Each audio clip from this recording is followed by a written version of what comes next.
Costs a lot of money. How much did it cost him? I don't know. He stole it.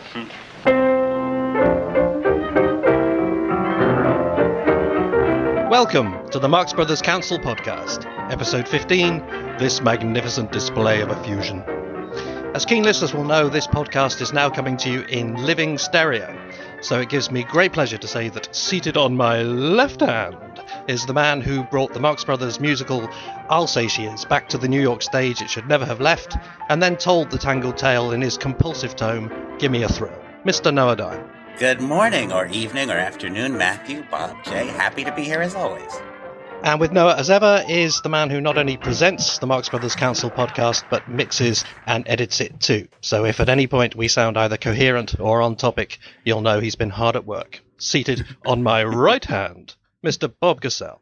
Thank you, Matthew. Let me echo Noah's sentiment. He's happy to be here. And I'm Matthew Coniam, eating through a tube. I'll have another cup of coffee. Joining us for this edition of the podcast is a man who was part of that band of Marx obsessives whose efforts and enthusiasm helped to engine the great Marx Brothers revival of the 1970s, that brief, shining moment when to be a Marx Brothers fan was not merely to be fortunate, but also to be at the cultural cutting edge. As reigning firefly of the Marx Brotherhood, he hosted and interviewed numerous Marxian contemporaries, scholars and relatives, and we'll have some exciting and exclusive news about the audio archive he accrued later in the program. If you're a member of the Marx Brothers Council Facebook group, you'll be more than familiar with his idiosyncratic musings, which, like number 19 buses, are always welcome and usually arrive 3 at a time, exactly when you least expect them. He also has a museum devoted to Rondo Hatton in his lavatory. He needs no introduction, neither does he deserve one. He's Jay Hopkins. Well, thank you so much for that odd introduction. And greetings from St. Paul, Minnesota, by the way. Well, Jay, we always like to start off with guests by asking them when they first encountered the Marx Brothers and how they first encountered the Marx Brothers and what effect it had on their young brains. So what's your origin story? Well, there was a show on locally late on Sunday evenings called Comedy for Big Kids. And this intrigued me because I didn't know what that meant, for one thing. I knew what comedy was, but I wasn't sure what it meant by a big kid. I mean, would I have to be tall to watch this program? Also, being, the Sunday before school, and that would have been high school for me, staying up that late was a little chancy, but I was always intrigued by the Marx Brothers. I had heard of them, but I had never seen them. And I think the first movie I caught on that television show was Monkey Business, which was a great introduction, obviously, because it bewildered me immediately.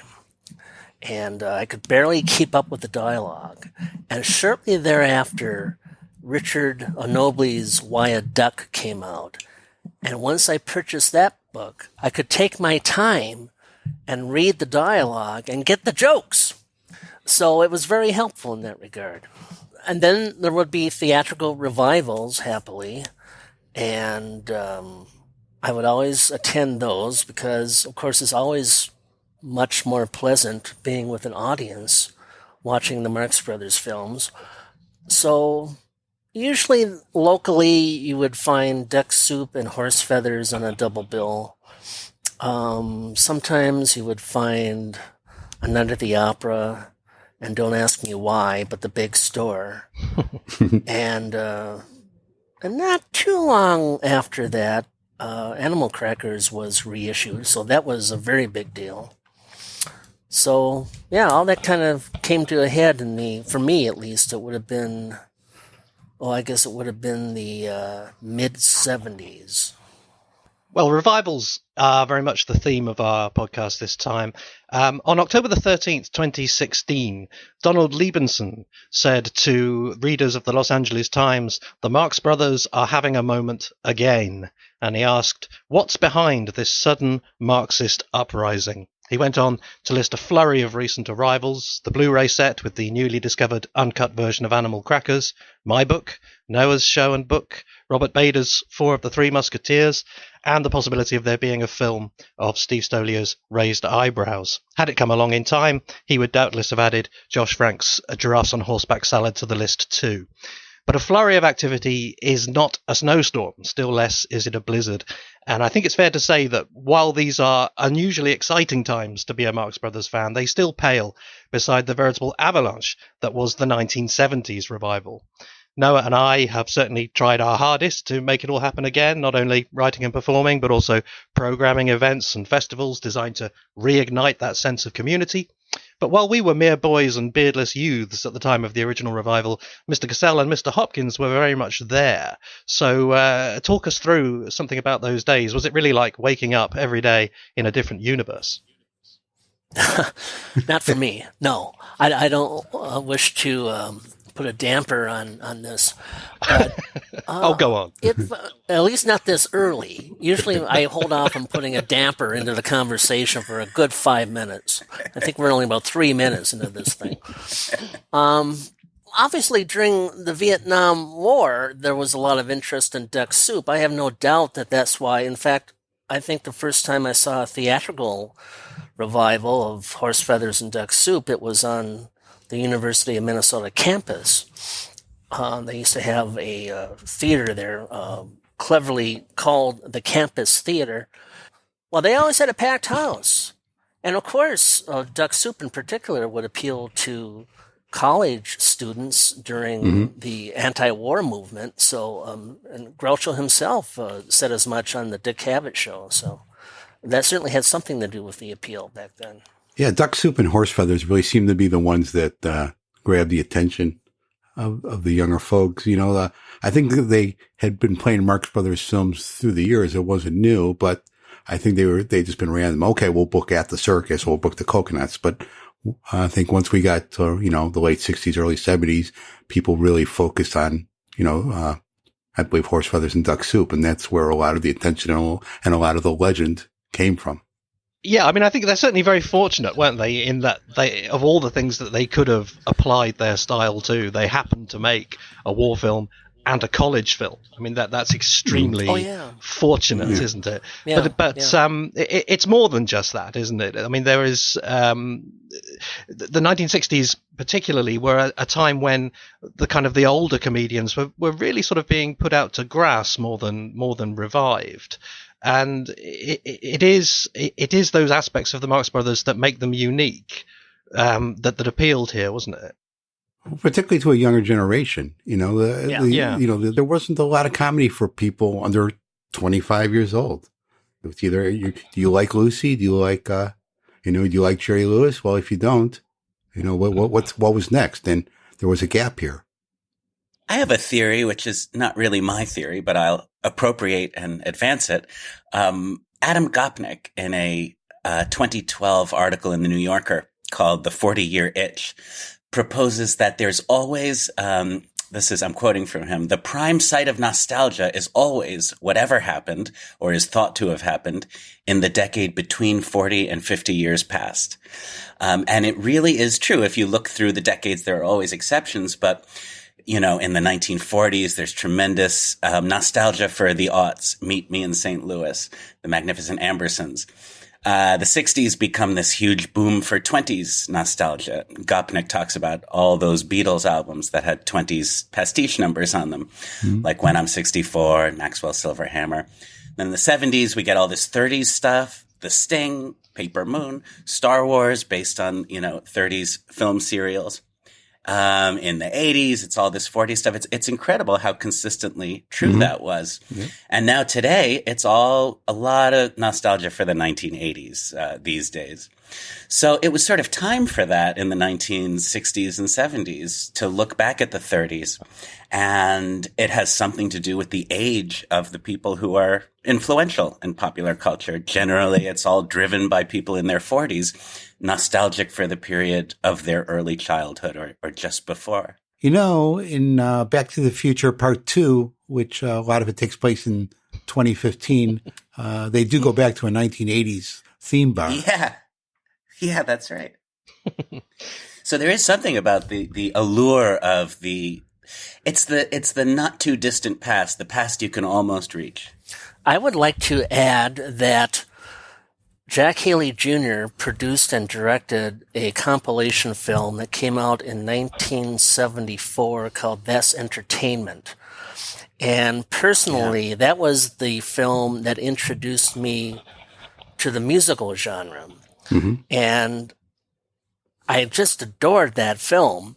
And I wound up talking to Jack Haley Jr. sometime later, years later, about another film that he was producing called That's Dancing. But that's how I can remember 1974 being sort of in the middle of that particular nostalgia craze because of That's Entertainment, which was a huge hit. Yes, and there was also a big Bogart boom, wasn't there? And generally, I mean, Peter Bogdanovich and Mel Brooks's early successes were very much rooted in that cultural moment. So I suppose it's a combination then, isn't it, of the fact that era per se was becoming the focus of nostalgic attention, plus the fact that the people doing the looking back had a kind of an agenda that the Marx Brothers meshed with more than other entertainers of the era. Actually, let's try and nail down this timeline, because I think it's fair to say that this really happened a little later than we might be inclined to think. And only last week, Bob showed me a fascinating piece from the Oakland Tribune in which Gerald Nachman writes, "There really ought to be a Marx Brothers repertory theatre where, suddenly feeling an irresistible urge to laugh without let up for 90 minutes, you could go any time at all and be able to see one of their comedies. Now that Laurel and Hardy, W.C. Fields and Mae West have all been rediscovered, and their films properly enshrined by a new generation who embrace them with a very personal ardour, it's about time the Marx Brothers received the same sort of mass reclamation." And the interesting thing is that this was written in 1969. Yeah, I was surprised to read that, to be honest. You know, I was around. The Marx Brothers had been big. Maybe they went to another plateau, but they were already big, 1969, 1970. You know, maybe what he's thinking about, a lot of the other older comedians and old films that were popular at the time, Laurel and Hardy and Our Gang and the Three Stooges, were on a daily basis because they'd made shorts and they were on, you know, after school kid shows. They were on a regular time slot, whereas the Marx Brothers, you know, couldn't do that because they just made features and couldn't be programmed so often. So maybe in this guy's universe, they hadn't been so prominent. And we also have to remember, of course, that it was also in 1969 that Groucho gave the interview that I love quoting as often as I can because it's so annoying to people, in which he says, "I'm not much in sympathy with the kids. I sympathize with the parents. I happen to be one, and I think it's nonsense to blame the parents when kids take LSD. Kids today are detestable, and thank God mine are grown up. By and large, the parents are superior to the kids they're spawning. You couldn't give me another one. And it's no good saying that the ones you read about are a minority. They're not a minority if they're all yours, and you have to wait for the car to get home to know your daughter hasn't got pregnant or leprosy. I never thought the time would come when I'd be rooting for Nixon, but it's better than obliteration." That was Groucho in 1969. In other words, he didn't have a good time making Skidoo. But clearly, he didn't see what was around the corner there, did he? I think Groucho is at least partly responding against the fact that, you know, this period in the 60s and 70s, it's still fairly early in the phenomenon of the culture caring about young people's opinions, you know? The post-World War II phenomenon of teenagers and people in high school and college being this, what we would now call a demographic force. And so partly maybe the Marx Brothers revival of the 70s is about everyone suddenly paying attention to young people and what they were interested in, you know, in a way that they hadn't been so much before the war and immediately after it. But back to that article Matthew was reading, 1969, I'm not buying the premise that they weren't already back huge in the popular culture. There are just too many signposts that indicate otherwise. You know, Minnie's Boys was in pre-production, and there's no way that wasn't being made if they weren't already culturally significant. I'm not buying it. I mean, interestingly, I think it may have started a little earlier over here. Yes.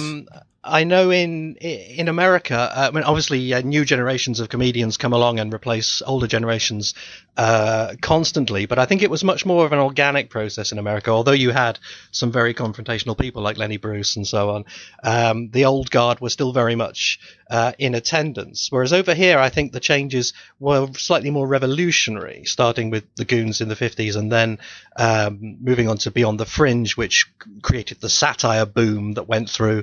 That was the week that was, and on to the pointed absurdism of Monty Python's Flying Circus. All of these people were openly indebted to the Marx Brothers. And also, of course, we didn't get You Bet Your Life, so we never saw Groucho's transformation into the kind of avuncular elder statesman. We only had the prime Marx Brothers material to go on. Are you saying they didn't air it, or you just didn't get it? They didn't air it. It wasn't shown at all.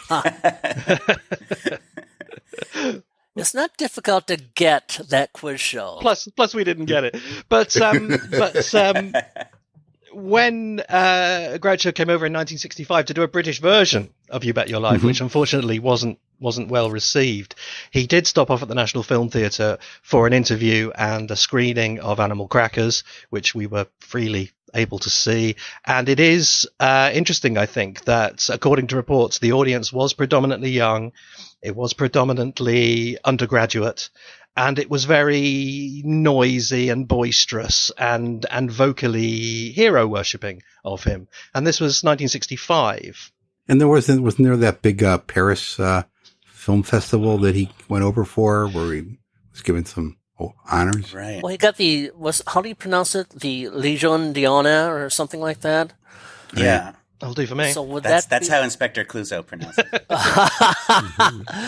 Oh, dear. But it's interesting that, when we talk about the Marxist revival, 60s and 70s, we're pretty much talking younger folks, a younger generation. I mean, I was around. My parents weren't interested again. They had seen the films first time around. They weren't like jumping back in. It was just people under 30, pretty much. It was comedy for big kids. Yeah. That's right. I mean, possibly the Dick Cavett shows were one of the first big indications of his new status. I wonder how important we all think they were, not just in terms of feeding the flames, but actually stoking them. Because the Cavett show, after all, was the talk show, wasn't it? I think that did give over serious time to voices from the counterculture as well as the old timers. I think Groucho may have made 6 to 7 appearances on that show, and whenever I knew he was going to be on, I always had my reel-to-reel tape deck recording every single word. And like a lot of people I've met on the council and otherwise on the internet, that was not an uncommon thing if you were a fan, or even of old film. You would tape, because videotape wasn't available for home use back then. So the best we could do was audio tape stuff. So anytime he was on the Cavett show, I was there. I had in the Plaza Hotel once, when I was doing the quiz show, there was a priest in the elevator. I hope you're not offended by this, because I would just as we tell a story about a rabbi, but it doesn't fit. Neither did the rabbi, and they finally threw him out of the synagogue. But what happened? Anyhow, this priest said to me, he says, "Aren't you Groucho Marx?" And I says, "Yes." He says, "Gee, my mother's crazy about you." And I says, "Really? I didn't know you fellas had mothers."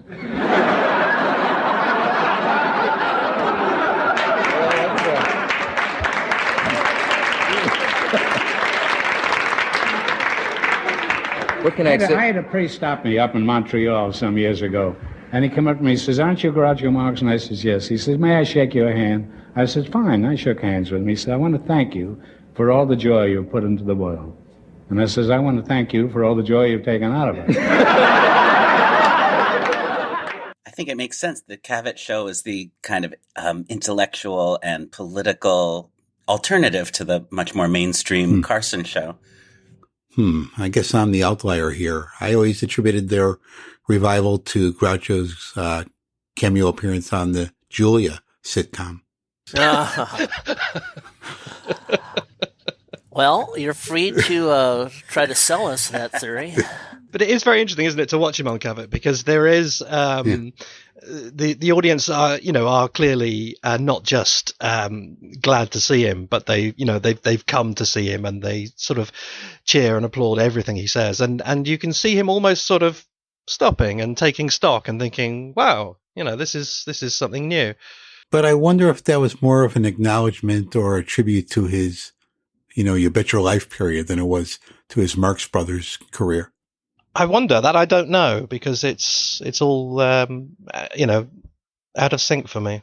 Well, if you're talking about younger people, I think they would have been introduced to the quiz show through syndication, because that show was on for, at least 13 years. And the reason it was extinguished, one of the reasons at least, was because of the age of the audience. I mean, the people that were watching Groucho were about as old as Groucho. And if you look at the original commercials, if you happen to get your hands on some of those complete prints or videos, they're selling laxatives and, all manner of things that the elder generation would be interested in. And they are not the target market of most advertisers, so they had a bit of trouble as the years went by attracting a younger audience. So I suspect that the younger people who were watching Cavett both on television and in the audience, because occasionally you'll get a visual of the audience members, those that were young were probably more familiar with Groucho from the movies than from the quiz show. That's my guess. So you're saying young people aren't interested in laxatives? Well, I know that I never failed to bring. I've always been interested in laxatives. I'm writing a thesis on it, but I'd rather not go into the details at this moment. I'd have to go over to the Rondo Hatton Memorial Lounge, which is within running distance. I'm happy to inform you. I wonder if the enthusiasm for the Marx Brothers among some of these, very popular comedians of the time had something to do with it. Young people who were tuning in to Cavett himself and Woody Allen, Bill Cosby, all these guys were very outspoken about how much they loved and were influenced by the Marx Brothers. Good point. Yeah. So I wonder if there was some, we'd better check it out.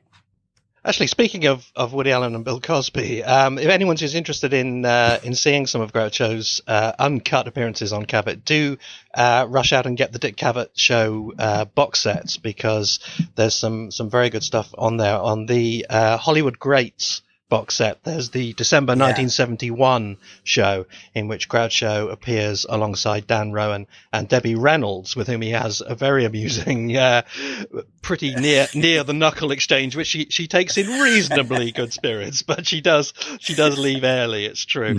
And also Erin Fleming is on that show, not just doing a little bit of performing with Groucho, but interviewed at some length, and it's a very, very fascinating interview with Erin, because it's she appears very likable and very sane. Early days, I guess. Also on the Comic Legends box set, a separate box set, you get the May 1971 show, in which Groucho appears with Truman Capote, to whom he proposes marriage, and the naturalist Jim Fowler, whose three-toed sloth he calls the lousiest looking dog I've ever seen. But you also get the glorious show from September 1969, which features just Groucho for the full duration. And this one, to me, is really the one to remember these years by. Better in every way, I would say, than an evening with Groucho. So do rush out and get those sets if you can, particularly Comic Greats. It does have a lot of Woody Allen and a lot of Bill Cosby on it, so it's not likely to be reissued anytime soon. I'm prepared to say on a general level that I found Groucho Marx funnier on the Cavett Show, in particular the 1969 show that you referred to, Matthew, than I do in the Marx Brothers films. Ooh. Now that sounds, provocative. Well, certainly provocative, but it's an honest. It's not very well stated, I'm afraid, but I'll accept provocative. But it's true. I find him just so funny when he's just talking in conversation and being himself.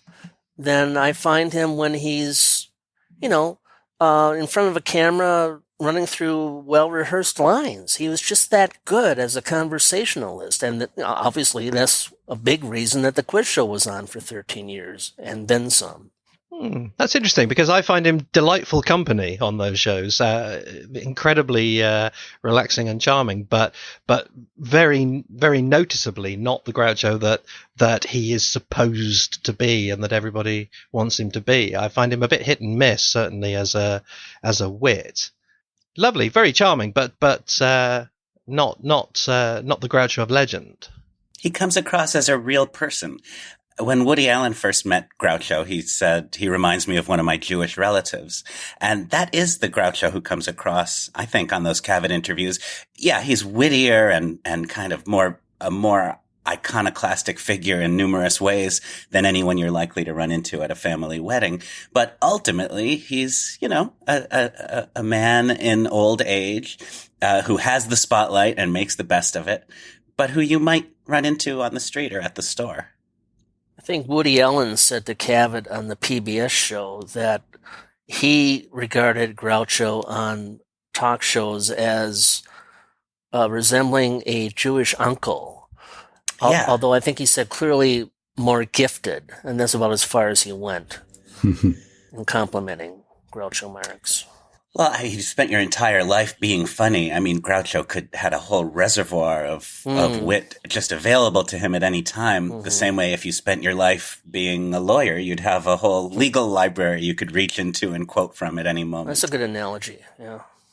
As we said before, of course, it also does make an enormous difference, doesn't it, that Chico and Harpo were dead at this point, and Zeppo didn't want to be interviewed and nobody knew who Gummo was, so the focus was solely on Groucho. If the Marx Brothers revival had actually focused on 3 living Marx Brothers, I think the whole dynamic might have been very different.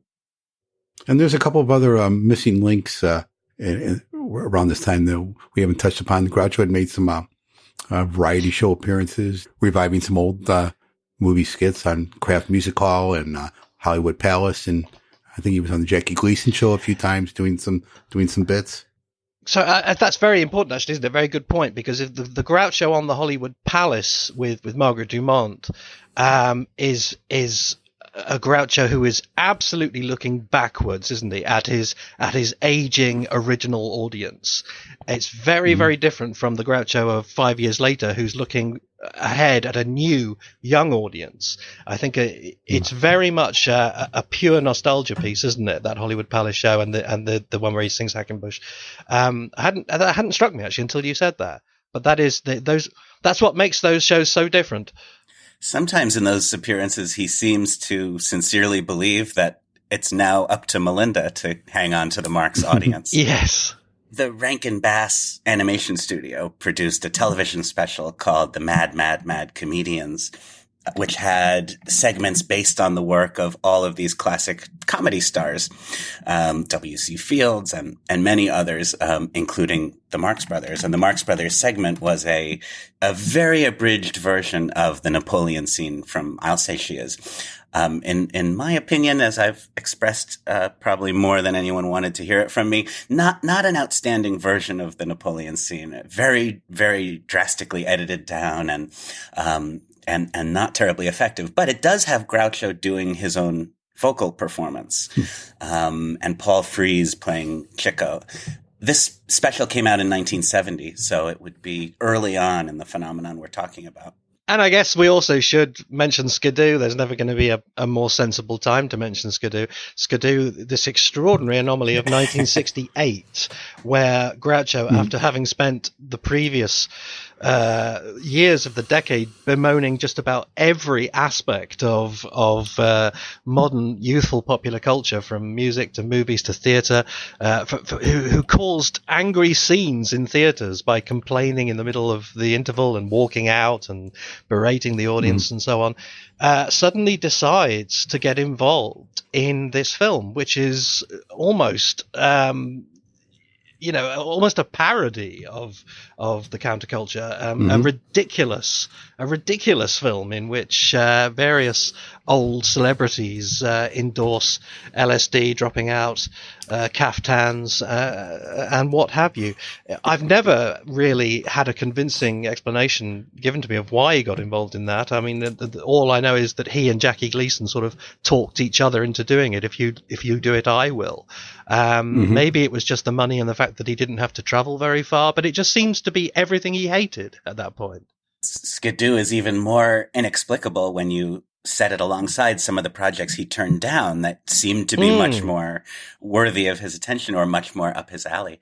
But Skidoo is one of those films that if you describe it to someone who hasn't seen it, it sounds like the best thing. Yes. Or it at least sounds incredibly interesting. Yes. And people say, oh my God, I have to see that. I can't believe it. And the cast list is so outrageously prodigious, People, wait a minute, Carol Channing too, But unfortunately, it's pretty, it's nearly impossible to sit through. It's very plot heavy as well, isn't it? I was expecting it to be much more freewheeling, much more like, the Head, the Monkeys film or something, but it plods through a story, which is sort of almost interesting for the first sort of 20 minutes or so. And then when it goes haywire and is supposed to get interesting, it just plummets, doesn't it, into turgidness.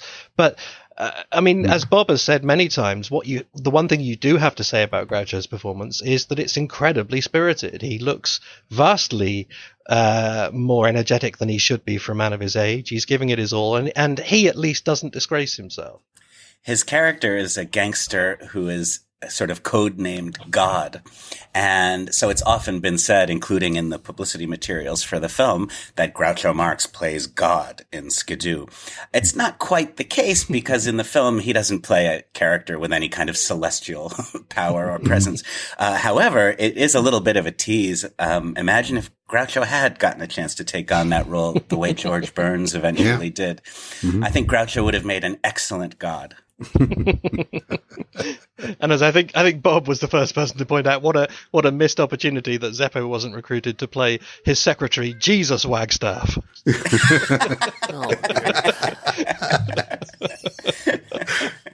Right, so let's forget Skidoo now then, as most people have done, as most people did before they even got out of the cinema. Let's move on to An Evening with Groucho, which was a massively important milestone moment in his career. But for me, at least, who wasn't there at the time, that's all it is. I can easily understand being swept up in the spirit of the moment if you were actually in the auditorium. But listening to the cold vinyl, I hear a frail old man and not much else. What am I missing? I felt that way from the first moment I heard it, right when it came out. I hadn't really been exposed to the post-stroke Groucho, so it was quite a shock. Hello, I must be going. I cannot stay. I came to say I must be going. I'm glad I came, but just the same, I must be going.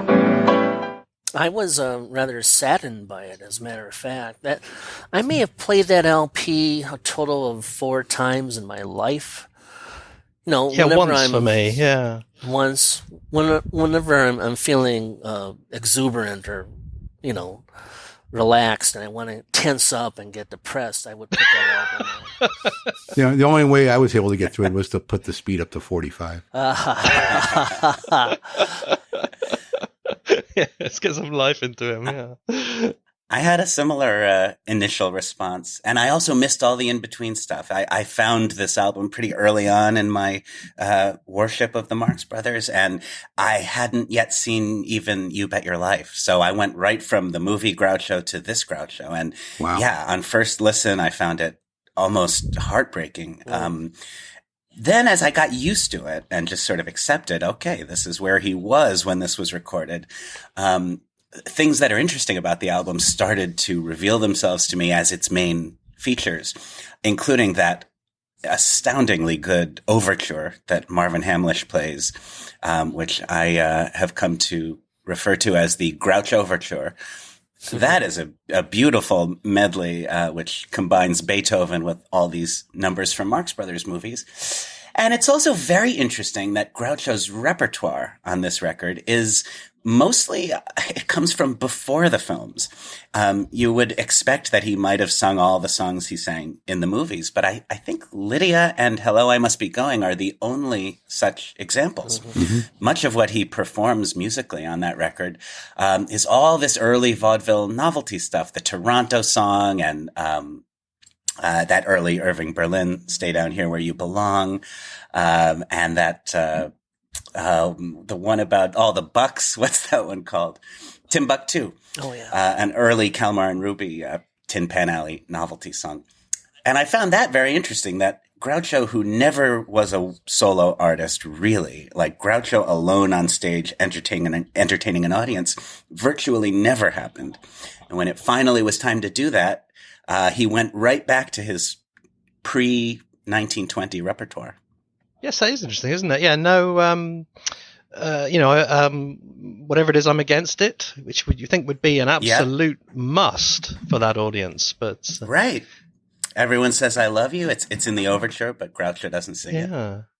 Oh, another really haunting thing about that record, this is also true of the Cavett appearance that Erin is on, is when Groucho sings Hello, I Must Be Going, and Erin assumes the Margaret Dumont role. But in Erin's voice, when she sings, For My Sake You Must Stay, for if you go away, you'll spoil this party I am throwing. For my sake you must stay, for if you go away, you'll spoil this party I am throwing. It sounds like this kind of chilling, horrible metaphor for what terrifying, she was putting yes. Groucho through. Yes. She's insistent. She screams it at him. Yeah. But for my sake, you will stay. Yeah. Yeah. She did the same thing on CBS and the new Bill Cosby show. Yeah. It was amazing. Yeah. Let's actually stop and talk a bit about Erin actually here, because one of us has met her. Oh yeah, And who's that? And I think it's you, Jay. Oh, that was me. I almost forgot about that. That's in one of your books, as I recall. I think it might be actually. Yes. I'm still waiting for the check, by the way. I never trust an Englishman. Was she offering to take care of you, Jay, as well? Well, I would have definitely considered that. Tell us about the Erin you met then, because this was deep into the mad period, as it were, and I think you found a surprisingly approachable person there, didn't you? Yes, I did. I met her in March of 1979, and the circumstances were peculiar, as you might guess. Long before she became notorious, I simply looked up her phone number in the Los Angeles phone book in the St. Paul Library. I had no particular plans to phone her or to write to her, but I had the number. So I did write to her right before I made a trip out to LA, and she was receptive to this. And so, I just showed up at the appointed time, and she had a big iron gate outside of her home, and I buzzed her, and she let me in, and she was polite. She was actually forthcoming to some extent, but the behavior that we've come to expect slowly surfaced, in my opinion. So at the same time that she was quite hospitable and attentive and actually encouraging to some extent, in terms of, I don't know, at one point she told me that she thought that if I had been around at the time, I could have assisted with the cataloging of all the You Bet Your Life episodes. I think Andy was doing that at the time. She had no reason to say that, but she's just trying to make me feel good. But then later, she was describing some of the stuff that was going on behind the scenes. She had nothing, as you might guess, very flattering to say about Arthur Marx. And, well, she made a joke about him almost within 5 minutes, made a joke.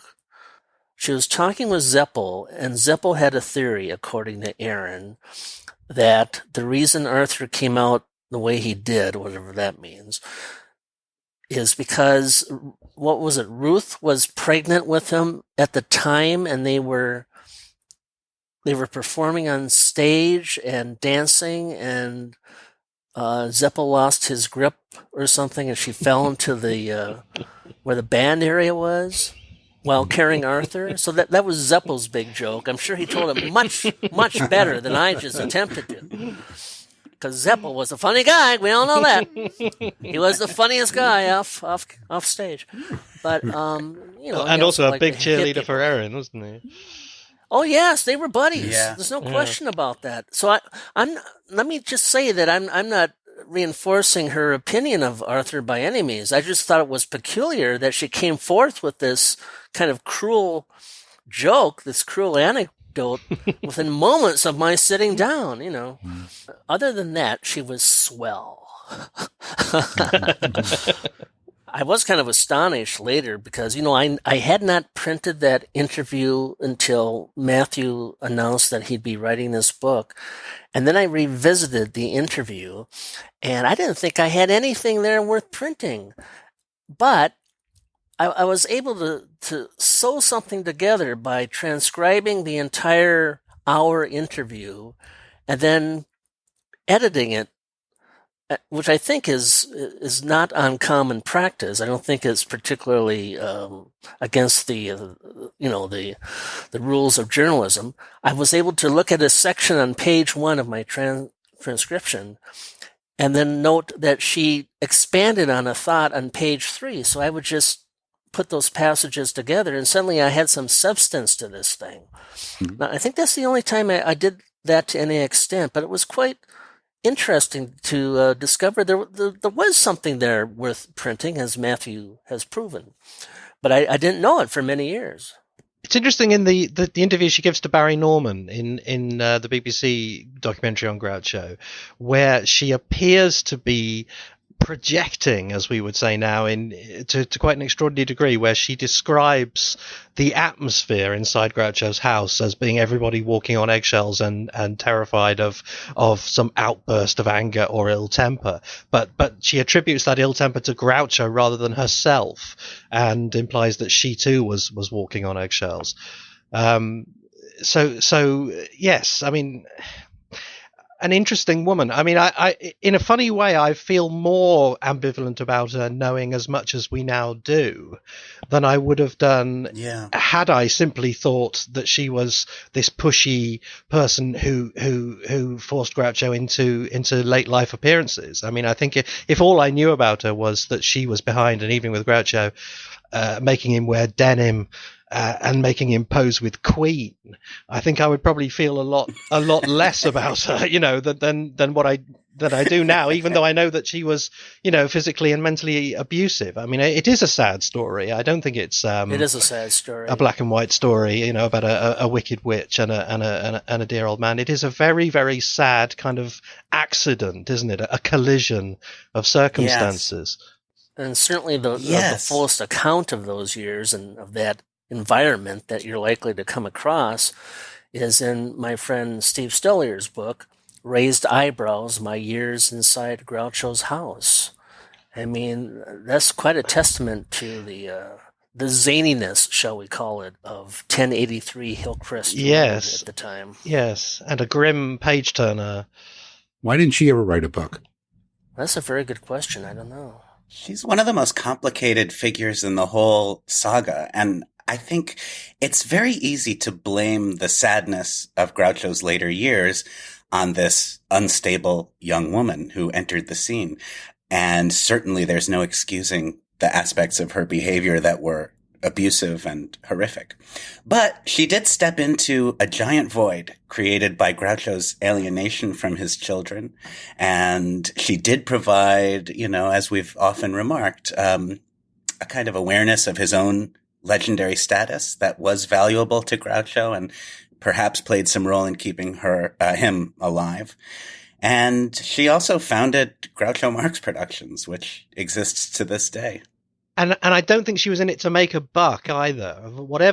However complicated her motives were, I don't think she was out to exploit him in any obvious way, financially or any other obvious way. I mean, it's interesting that a lot of the charges made against her when it all did go to court, there was a lot of talk about her receiving sums of money and gifts and so on, as if she was, a little gold digger. And I don't think she was at all. I think her motives were far more complicated than that. And she was actually surprisingly unmercenary. It's true. Sometimes you get the impression that she and Groucho were mutually clinging to each other to stay afloat. They were life rafts for each other. Yes. Each had something the other needed in order to survive. She put it to me in terms of love, and she quickly added, perhaps to reassure the world, or at least me, that she wasn't talking about physical love, but she was talking about genuine affection for each other and genuinely caring for each other. And I suspect, I wasn't there, but that certainly sounds, realistic to me. Groucho was not the easiest guy to get along with, certainly at that time. And I'm sure they both had sort of rough edges, if you will, but it's just a very complicated relationship, and it's I'm sorry to say, I don't think it's unique in show business, and there's so many others that went through that type of thing. And I mean, in a funny way, her relationship with Groucho almost reminds me a little of Groucho's with Melinda, in that she eventually said that he was pushing her into show business she didn't really want to, and his position was, I genuinely, truly did not realize that. I thought she was loving every second of it, and I was doing exactly what she wanted me to do. And there's a very, very fascinating bit in Jay's interview with Erin where she quotes Dylan Thomas, "Rage, rage against the dying of the light, do not go gentle into that good night." And she says that's exactly what he was doing. He was raging against the fact that he was an antique and wanted to be 20 again. So, if that's what you thought, then, you can see why she did feel she was doing him a huge favor, even to the extent of having to, let's say very, very, very boisterously push him. Yeah, and how can you not look at the example of Mini Marx in all of this? I mean, on one hand, they're polar opposites in the fan imagination, because we all love and cherish the notion of Mini Marx, and we all feel some level of scorn for Erin Fleming. But these are both sort of domineering stage mothers of a type who are responsible for pushing Groucho into the footlights. It's not that he wasn't enthusiastic himself, but he needed this, this very forceful female guide making him do it, giving him somebody to impress. Well, I may be way off here, but I see a bit of a correlation between Groucho's situation and that between Brian Wilson and Dr. Eugene Landy. In both cases, you got a legendary performer who's not really at the top of his game anymore, but his caretaker supposedly is getting him back out there, in the limelight, maybe not in his best interest, but reviving his career, and to the point where the family has to intervene.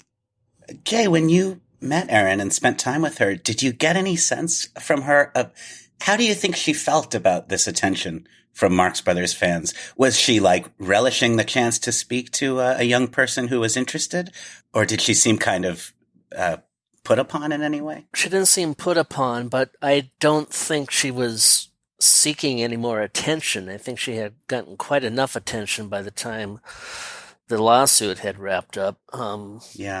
I think she was kind of curious about me and why I started this fan club in the Twin Cities, and she may have been intrigued by the fact that I had her phone number for so many years. I would have been creeped out if it was me, but it was her, so I like to believe that she was intrigued rather than... Is that why you won't give me your phone number, Jay? I'll be glad to give you my phone number, but not the actual phone number, of course. So, yeah, well, I didn't ask her. I should have, but just from her being low-key... She took phone calls from Marvin Hamlish, by the way, when I was there. It wasn't like I was her focus of the afternoon. I was kind of amused by it because I was in her living room area and the phone rang in the kitchen and she excused herself and I'm, kind of twiddling my thumbs at this point. And I heard her pick up the phone and say, "Oh, Marvin!" And they had a nice chat. Now, it could have been, some other Marvin. It could have been that guy in Mad World. I don't know. But I assumed it was Marvin Hamlish. Not Marvin Kaplan? Not Marvin Kaplan, no. No. Just before we leave the subject of An Evening with Groucho, let's just talk briefly about the different recordings, the 4 versions of the show. He did that one-man show 4 times, a kind of a warm-up in Iowa, the Showpiece show in New York's Carnegie Hall, and then also in San Francisco, and then later again in Los Angeles. The album claims that it uses the New York, San Francisco, and Iowa shows. It certainly uses at least 2 shows. To modern ears, the changes in sound quality as it cuts in and out between different recordings are very, very obvious.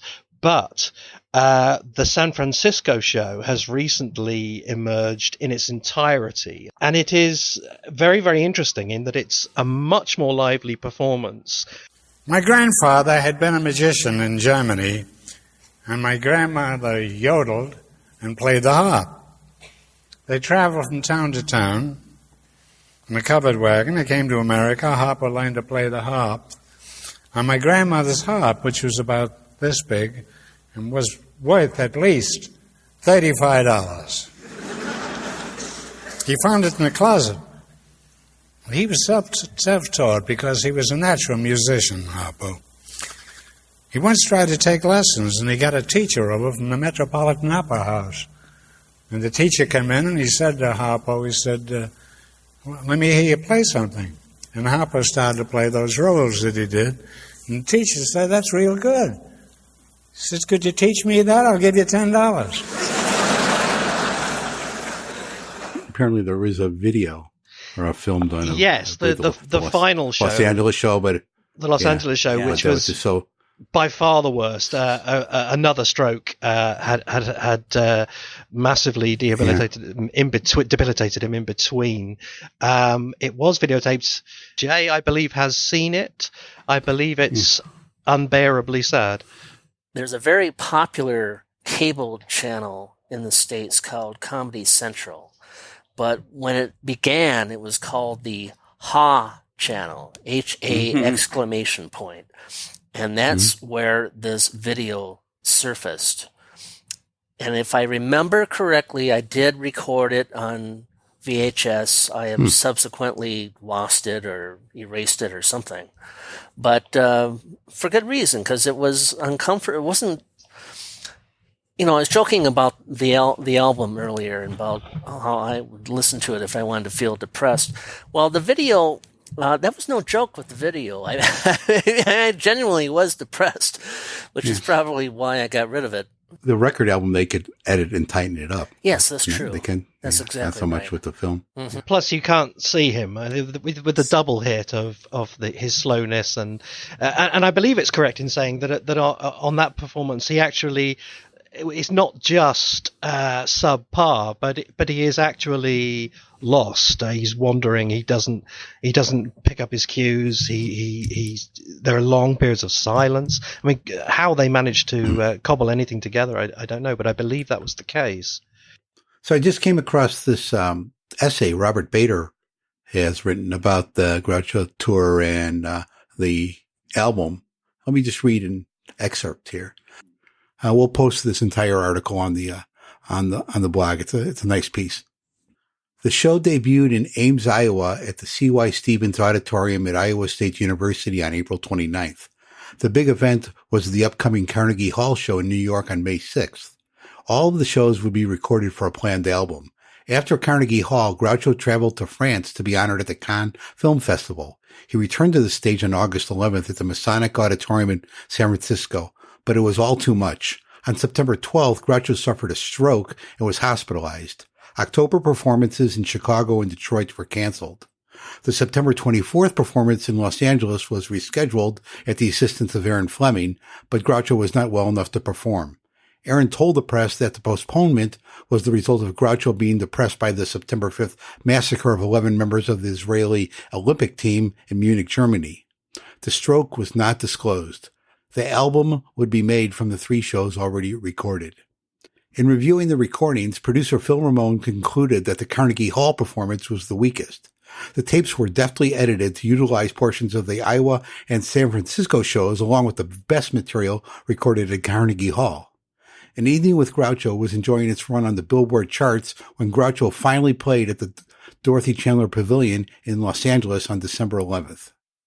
Yes, that's what it sounds like, isn't it? Is it the Carnegie Hall show is the framework, the Marvin Hamlish, the Dick Cavett, and the kind of the lead in, and then you can tell by the sound it almost certainly cuts to something else very, very, very early on. But it does appear to be largely Iowa, and I don't know why if San Francisco was professionally recorded, because it is so much the better show, as people will have had a chance to hear from our clips there.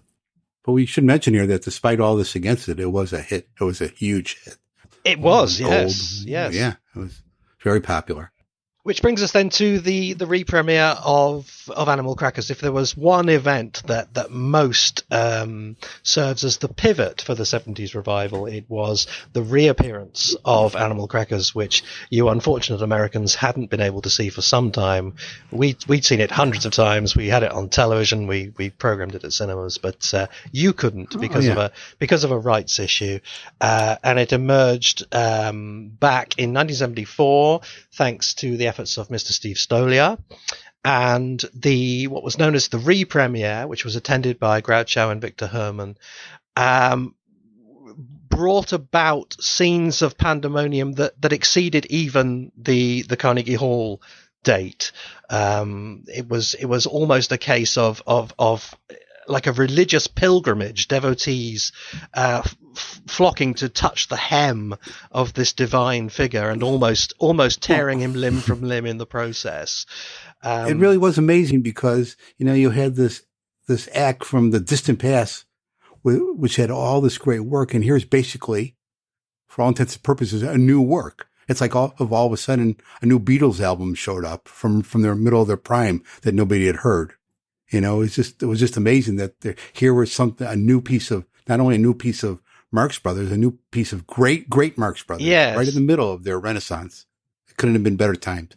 Almost be like if Humorist turned up now and was brilliant, which is a twofer that is almost impossible, because even if it does show up, it's almost certainly of historical interest only. Here was this film that was, to all intents and purposes, new and was also absolutely fucking amazing. It must have been an incredible moment. But even before we knew that, even before it was shown, the pandemonium at the venue was like a rock concert and then some. I mean, police did have to be brought in, didn't they, to protect this man? Yeah. Too bad we don't know anybody who was there. That'd be a nice story to hear. Yes, we did talk to Scott Alexander, the famous screenwriter of Ed Wood and many other movies. He was there, and he had a very interesting story to tell, and it went something like this. The crowd was primarily college-age kids. Everyone's dressed as Groucho. A lot of guys in Captain Spaulding outfits with the hat. Everyone is singing Hooray for Captain Spaulding, and someone has shown up with a truckload of boxes of animal crackers, which everyone is throwing at each other. And it's just like this big crazy party outside. And it's a bit of a free-for-all. And I'm tiny. I'm just a short little Jew, and my sister's tiny. And it's kind of overwhelming. It's exciting and overwhelming and scary and exhilarating. And then a bunch of limos pull up at the edge of the red carpet, and everyone starts screaming, oh my God, it's him, it's him, it's him. And the door opens, and the crowd rushes the carpet in the car, and I can't see a friggin' thing because I'm small. And it's funny how that mirrors the opening to Animal Crackers. Everybody excited with Groucho showing up. Yes. Yeah. Yes. and there's movement. I can see that there's bodies getting out of a car, but I can't see a thing. And I start screaming. I can't see him. I can't see him. My dad says, "Here." My dad picks me up, puts me on. I mean, my parents were like so studly this night. Puts me on his shoulders. Can you see him now? Can you see him now? I go, no. It's just like I mean, it is Day of the Locust. It is just the mob that's just about to swallow up Groucho Marx. Well, I will say that there were certainly bootleg prints resurfacing before it was theatrically released, but they were in such bad shape because they'd be dupes of dupes, you know, and the more you copy a print, the worse it is. And I went to a place locally that was on campus called the Xanadu Film Festival, and that was actually the first time I saw Animal Crackers, and I didn't know what to make of it because the sound was muffled and the faces were almost washed out, and it was a combination. It was a bewildering combination of being so intrigued by seeing this film for the first time and the frustration of trying to make head or tail out of it. So thank goodness that they cleared the rights, and pristine prints are now available, as we well know. I had seen it before the re-premiere as well in sort of a similar setting. Yeah, a lot of the hardcore fans had seen the film, but for the mainstream American public hadn't. And yeah, the quality of it, you know, the bad parts of coconuts, if you could picture those, like the whole film was like that. Mm-hmm. So this was the moment when the Marx revival was fully acknowledged and had exploded to its fullest degree. It was on, it was full on, and it was in that febrile, charged moment that a man called Jay Hopkins had an idea. Tell us about that idea, Jay. Well, I'll be glad to. I was a member of the Laurel and Hardy fan club, which is an international fan club called the Sons of the Desert. And although I still enjoy going to those meetings, I obviously prefer the Marx Brothers. And I thought, gee, it'd be nice if there was a fan club that I could join with the Marx Brothers. I knew there wasn't one locally, but I thought there might be a national club. But who to ask? Well, once again, I went to the St. Paul Public Library and I looked up Susan Marx's address in the Rancho Mirage phone book and wrote to her.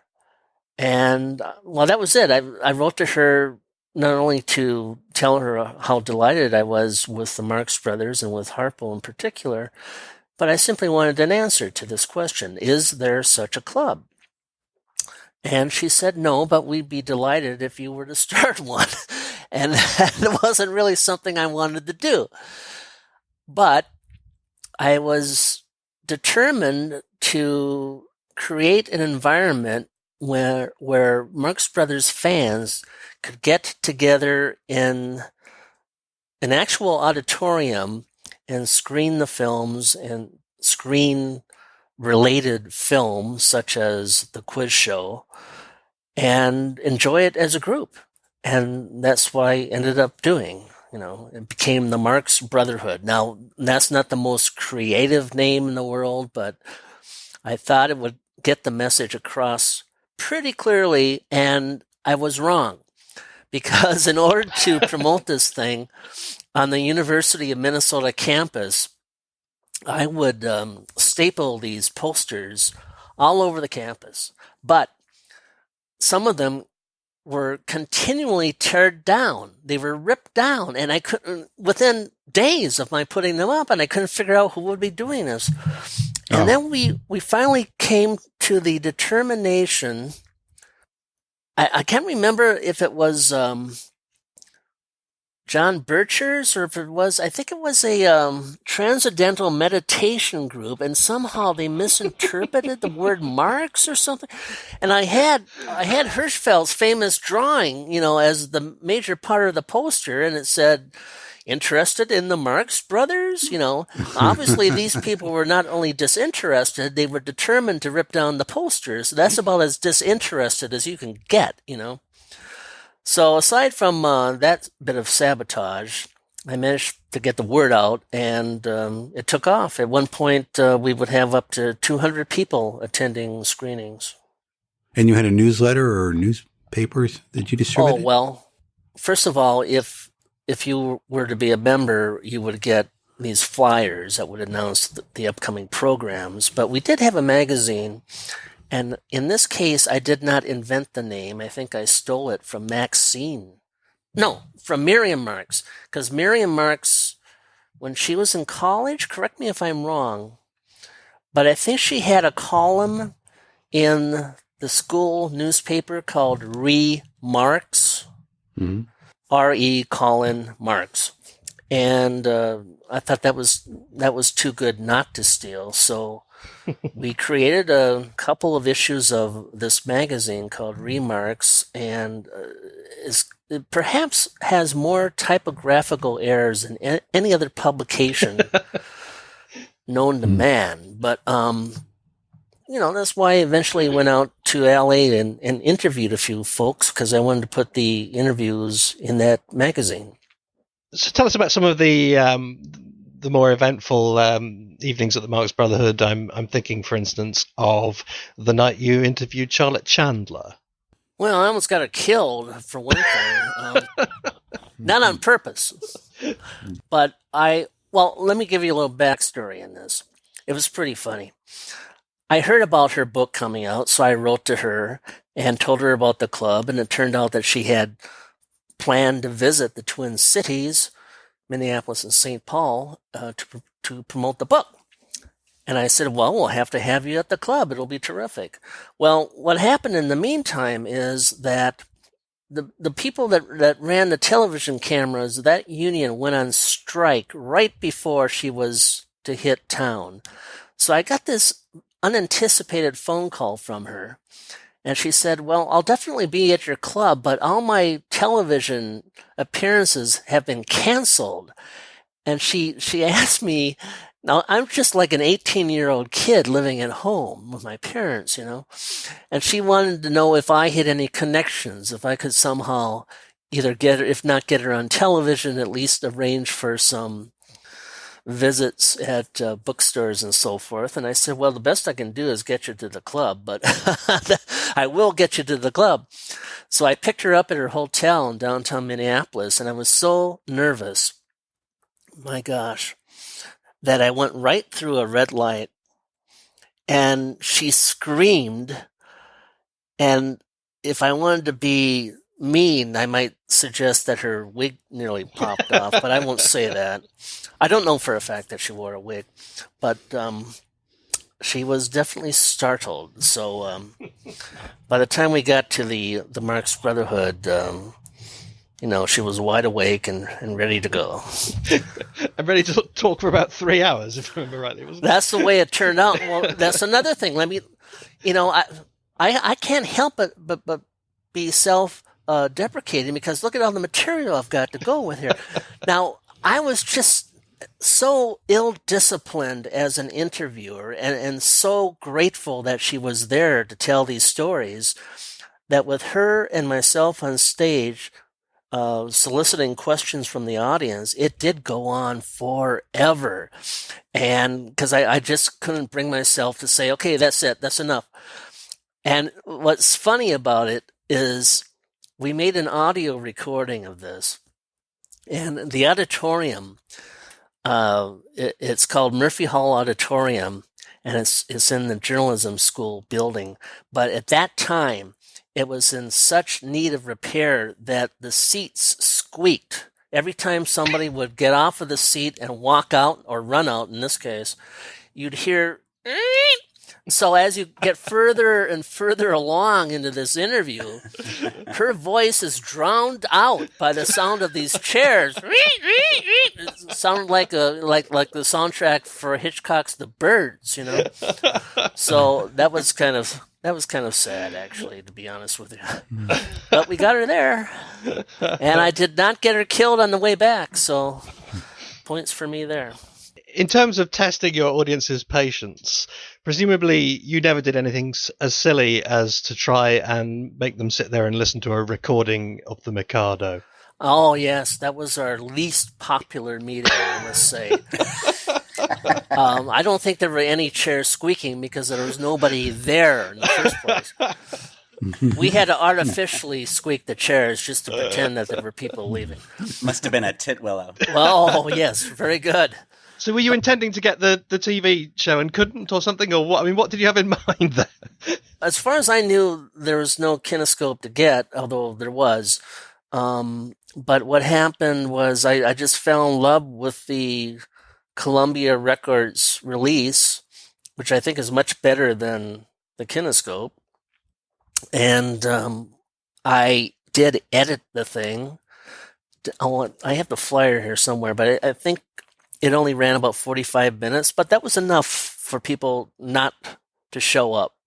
Because I made it clear. I made it clear in the flyer, this is strictly audio. We'll have some visual slides and stuff, but, and this will be the second half of the double bill, and the first half is really good stuff.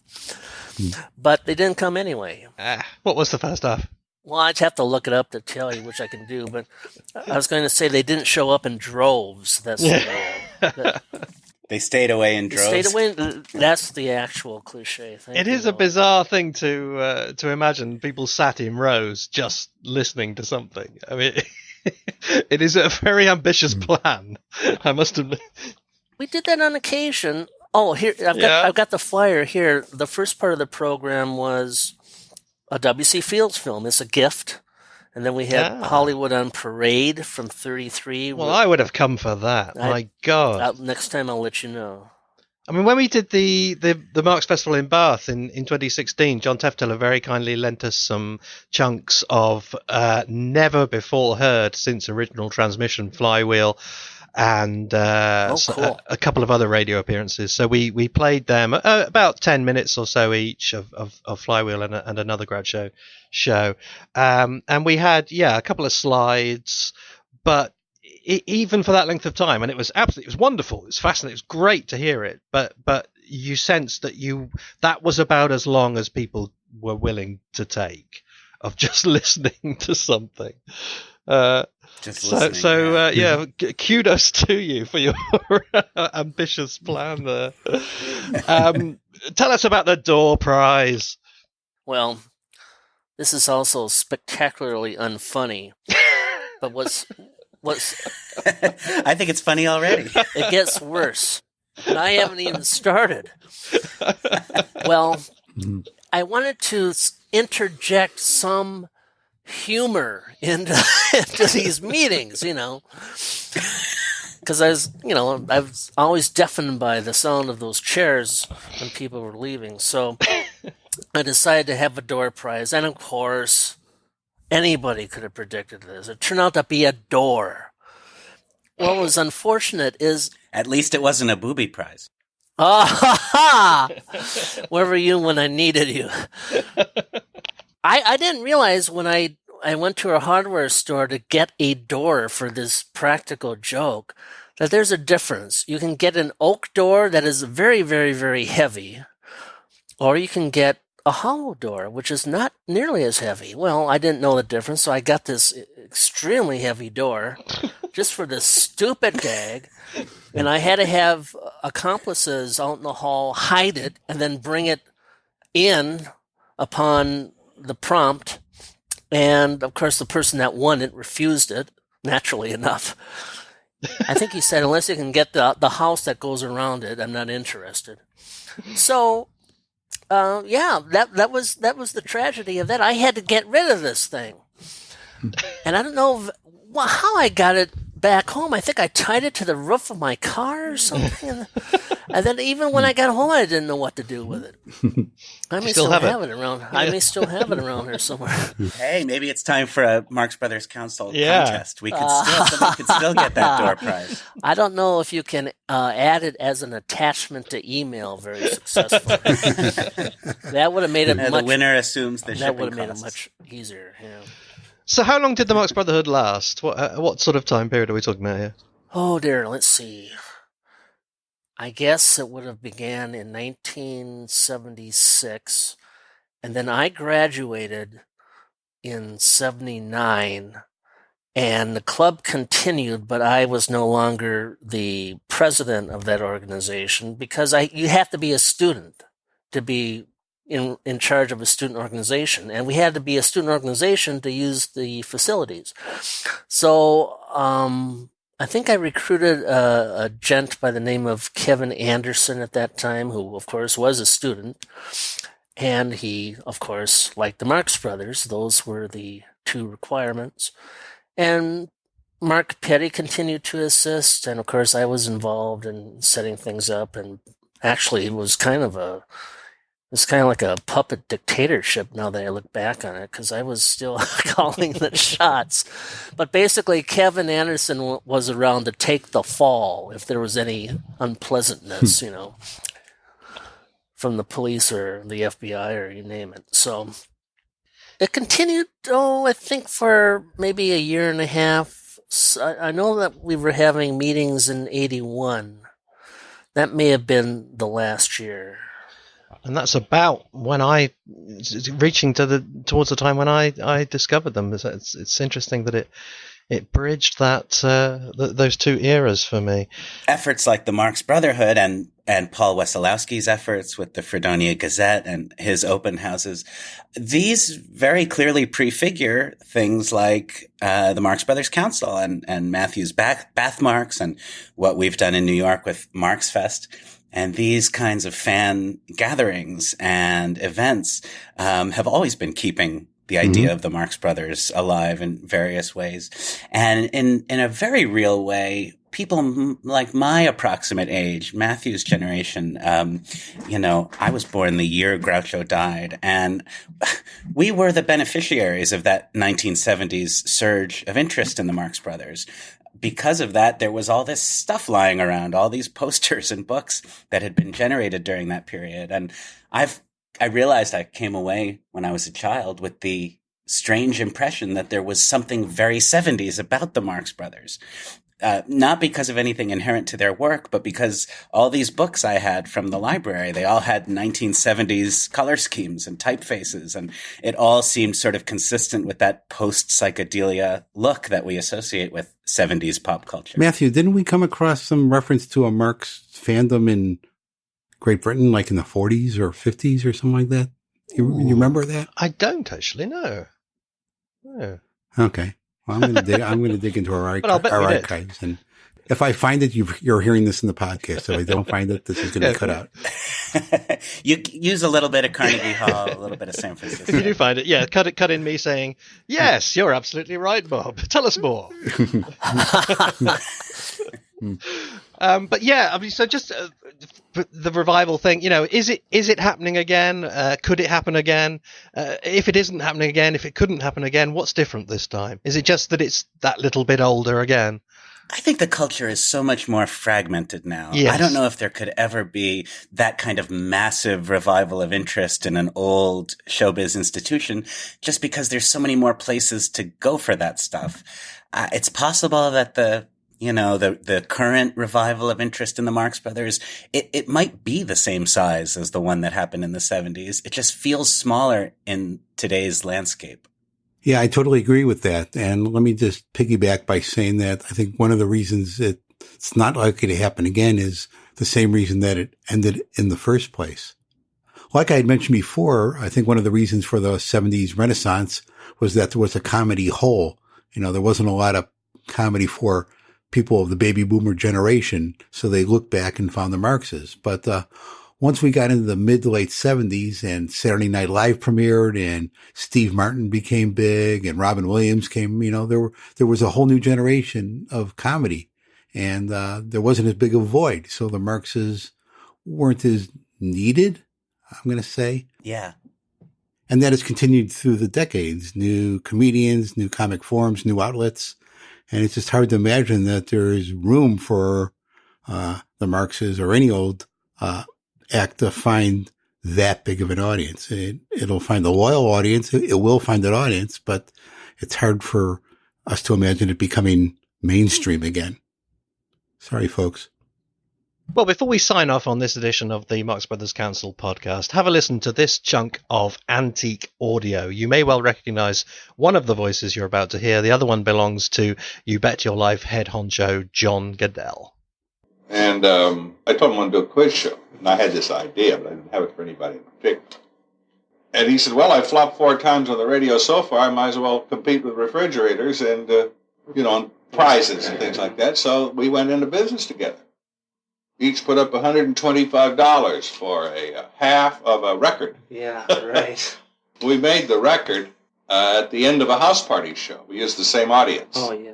One of the regular daytime shows.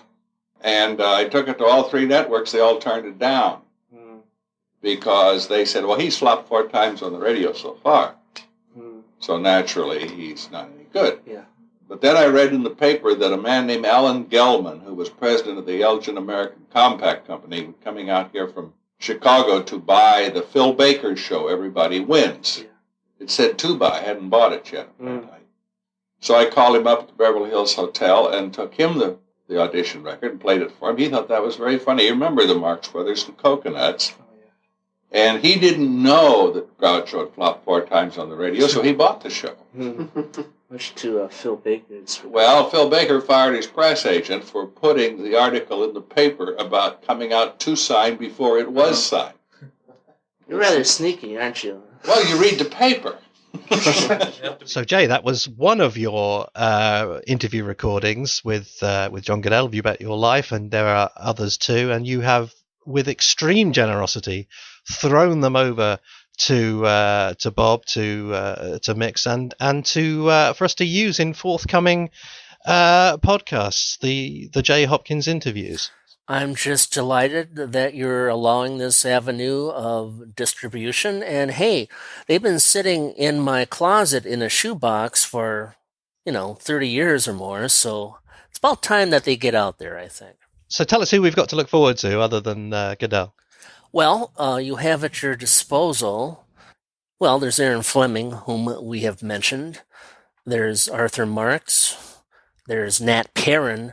Nat Perrin's interview was of particular interest because, as you well know, he goes all the way back to monkey business, right? And flywheel, Shyster flywheel. But then he became a very important figure in the lawsuit against Erin Fleming by the Bank of America.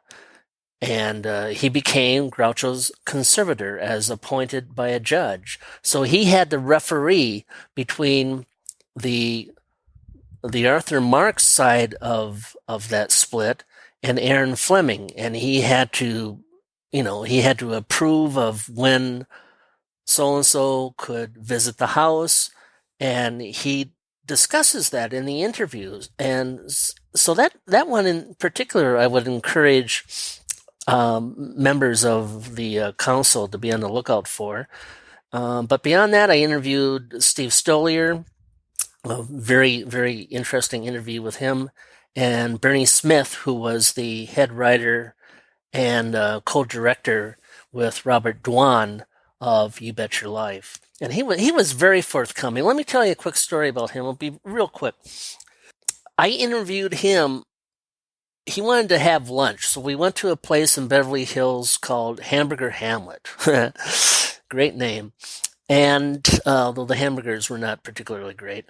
And we interviewed, and then he told me during the interview that he had the only surviving records of all the guests that appeared on You Bet Your Life over 13 years. And it referenced The Secret Word and that type of thing. And I said, oh my goodness, could I possibly copy that?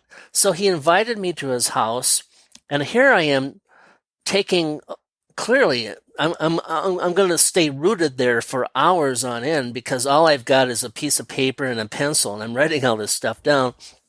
And I finally said, Bernie, I don't think you want me to be in your house for the next 3 days, do you? Could I walk out of here? There's a photocopy shop down the road. And he let me walk out. And this was the only extant copy of all the guests and all the secret words and all the air dates and so forth. And I just thought that showed great deal of trust. But I really liked that guy. He was real down to earth, and he even let me hold Ducky. During the conversation, he said, "Would you like to see the duck?" And I said, "Are you kidding me? Where is it?" And he said, "Well, it's in my daughter's closet. She's moved out of the house, and I keep it in storage in the closet." So, indeed, there it was, and I've got this nifty picture that he took, a photograph of me holding Ducky. That was a real thrill, let me tell you. I mean, it really was. Is it true that John Goodell asked you to meet him at 6 a.m.? Again, all my stories have to do with some defect with me.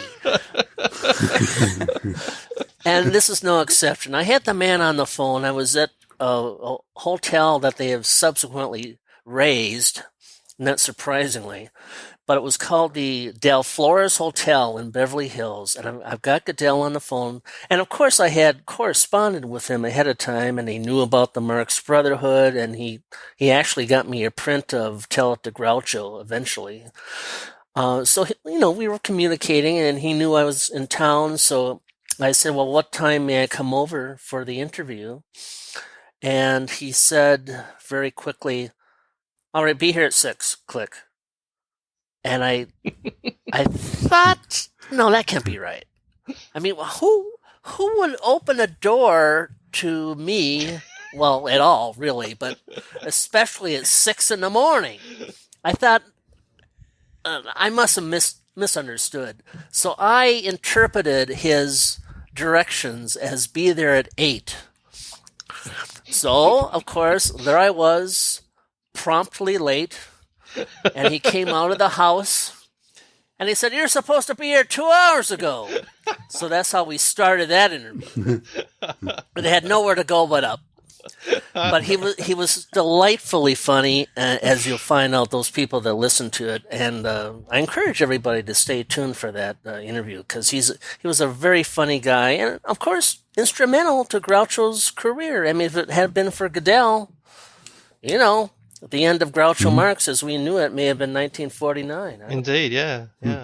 Are there any other interviews you tried to get that you couldn't quite get the? Well, again, it all comes back to my bad planning, or whatever you want to call it, disorganization.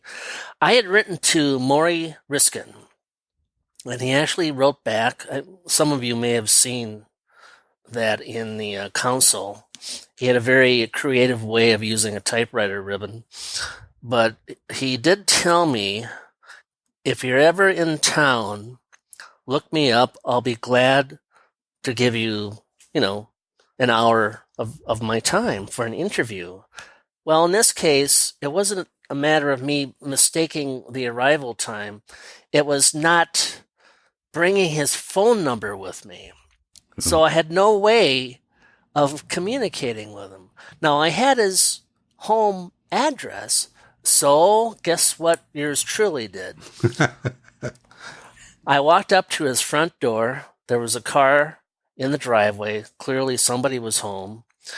It was raining on the way over there, but it had stopped by the time I got to his front door, so I had a collapsible umbrella. Well, when you collapse a black umbrella, it looks like a bully club. So there I am knocking on his door. I had a beard, and I was wearing a leather jacket. Can you imagine this frail old man, who I think must have been in his 80s by that time, a very conservative guy by nature anyway. Can you imagine the state of panic he would be in? Or maybe I'm exaggerating it. Maybe he just kind of didn't pay any attention at all. But that was, you could categorize that as poor planning on my part, Which reminds me of your Nat Perrin story, where you got into his building, but you didn't know his apartment number, so you guessed. All my stories are about the arrival or the misarrival. In this case, I had worked it out. He had agreed to meet me at a certain time that was not 6 in the morning. I made sure I understood that. I think it was late afternoon, in fact. Hot summer day in L.A., and I went to I think he had a condominium in a big building of condos, and I got to the door at the appointed time, I hasten to add, and I buzzed him, And he said, "Okay, Jay, great, come on up." Well, in this case, I went through the security door, and then I realized he hadn't given me the number of his condominium. And I just kind of sensed, I don't know why, because there was no directory there at all. But I sensed that he was on the 4th floor or whatever it was. And somehow I actually knocked on the right door. Wow. Yeah. That's perhaps the most impressive thing about all these interviews is that I knocked on the right door. Guessed correctly. That's quite something. He was just great, though. He was absolutely wonderful. Did you win a door prize? No, but I've learned to take a compass with me wherever I go now. So. So do listen out for the Jay Hopkins interviews. They will be released one at a time in the weeks and months and years that follow. You've got a treat in store. Never before heard interviews with key figures from Marx history. For that and for everything else today, thank you very much indeed, Jay Hopkins. It's been a pleasure having you. Oh, well, the gratitude's on my end even more so. Thank you so much. That was painless, wasn't it, Jay? You were all worried. Pretty painless, except whenever I was talking. That if you can possibly remove... So we'll cut those bits. Oh, well, I certainly hope so. My goodness. Jay, you sell yourself way short. I have always found you quite tolerable. That's the nicest thing that anybody ever said to me. Almost tolerable. No, but thank you for setting this up. And again, I'm delighted to have an outlet for these recordings. I don't know what you're going to do with the Arthur Marx one. It wasn't, by the way, that Arthur said don't use it, because I did use a tiny bit of it in a magazine piece once. But it's just that I found it so unusable, because my memory is that he kept saying, I don't want to go into that story again, quote from my book. And I wasn't about to take extracts from his book when I had the man in front of me. So annoying when people do that, isn't it? I've had interviewees like that. Oh, really? You really want me to tell that story again? Yes, of course I do, because people reading this article haven't read your book. What do you think? I traveled, 2,000 miles to see you. Yes. I mean, I could have reprinted your book from home. Yeah. I want you to sit there while I read your book. Yeah. Well, let me tell you the other story about the Arthur Marx thing. He got so bored with me that he tried to brush me off on people who were outdoors. And at one point, he just wanted to get the hell out of there. So he said, and who can blame him? So at one point, he's pointing outdoors in this bright poolside, and we're in the dark, cool climate of the Beverly Hills Tennis Club, apropos, of course, with him. But he pointed outdoors and he said, "Hey, look, there's Zeppo's ex-wife out by the pool. Go talk to her." Well, you know who that was? That was Mrs. Frank Sinatra. Can you imagine me walking up to Barbara? Yes. Sinatra? Jilly would have thrown me into the swimming pool. If I could imagine anybody doing that, it would be you, Jay. Yeah. Anyway, my misadventure. Well, thanks to Jay Hopkins for joining us, and thanks to everybody for listening. Do please continue to listen. Do please share the links. Do please tell your friends. Do please join us on Twitter. And do please, what else? What else should they do? Be nice to each other. Yeah, be nice to each other, promote love and harmony, be nice to old people and animals, and if you haven't got my book or Noah's book, buy them too, because they're extremely good. And do join us next time. Thank you very much, and thank you to Jay. Thank you. Jay, we're going to have you introduce our final song. Jay, why don't you go ahead and do it? What? What are you talking about?